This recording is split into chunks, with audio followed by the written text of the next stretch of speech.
ఈ బ్రీడ్స్ మధ్యలో ఈ బ్రీడ్స్ అని ఎట్లా గుర్తుపట్టారు, ఎట్లా జరిగిందనే విషయానికి వచ్చేసరికి మనకి అప్పటి నుంచి కూడా పాతకాలం నుంచి కూడా జరిగేది ఏంటంటే ఈ ఈ రంగును బట్టి వాటి కొమ్ము తీరును బట్టి ఆవులలో కూడా రకరకాల బర్రెలలో అంటే ఒకటే బ్లాక్ కలర్ ఉండడం, ఆవులలో కలర్స్ ఉండడం, ఎర్రగా తెల్లగా నల్లగా ఈ రకరకాల ఆవులలో ఉండడం, ఈ కలర్స్ను బట్టి బ్రీడ్స్ అనేవి మనకు సపరేట్ చేయడం జరిగింది.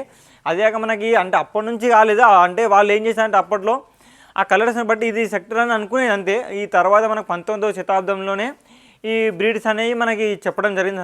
శాస్త్రవేత్తలు వాటిని కలర్ని బట్టి, వాటి వచ్చే పాలను వెన్న శాతాన్ని బట్టి, అవి కొమ్ము తీరును బట్టి, వీటి వల్ల బాడీ షేప్స్ బట్టి డిఫరెన్షియేషన్ అనే బ్రీడ్స్ అనేవి వచ్చినాయండి మనకి. యాక్చువల్గా ఇది 19వ శతాబ్దంలో జరిగిన ఈ బ్రీడ్స్ అని వచ్చినాయి. అంతకుముందు కాలంలో జస్ట్ ఆ కలర్ డిఫరెన్షియేషన్, కొమ్ము తీరు బట్టి ఇది జాతి అని అంత ఏం లేకుండే, అన్ని ఒకటి రకం సంబంధించిన గేదెలు. ఈ అని 19వ శతాబ్దంలో ఈ బ్రీడ్స్ అనేవి వచ్చినాయండి. యాక్చువల్గా అంతకుముందు అంటే బఫెలో సావ్స్ అనేవి ఉండేవి, కానీ వాళ్ళంతా ఐడెంటిఫై చేయలేదు.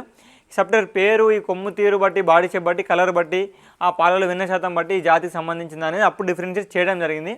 అప్పటి నుంచి ఇప్పటివరకు ఇది బ్రీడ్స్ అనేవి రాను అవి మనకు ఐడెంటిఫై చేసి వాటికి పేర్లు రావడం ఈ రకరకాల జరిగింది పద్ధతి. ఇది యాక్చువల్ జరిగిన పద్ధతి ఇది. అయితే నెక్స్ట్ వీడియోలో మనం మాట్లాడుకోబోయే టాపిక్ ఏంటంటే ఫీడ్ సప్లిమెంట్స్ గురించి, అసలు ఫీడ్ మేనేజ్మెంట్, ఫీడ్ ఫార్ములా గురించి, అప్పట్లో పశువులకు ఫీడింగ్ ఏం చేసేది, ఇప్పట్లో ఏం చేస్తారు.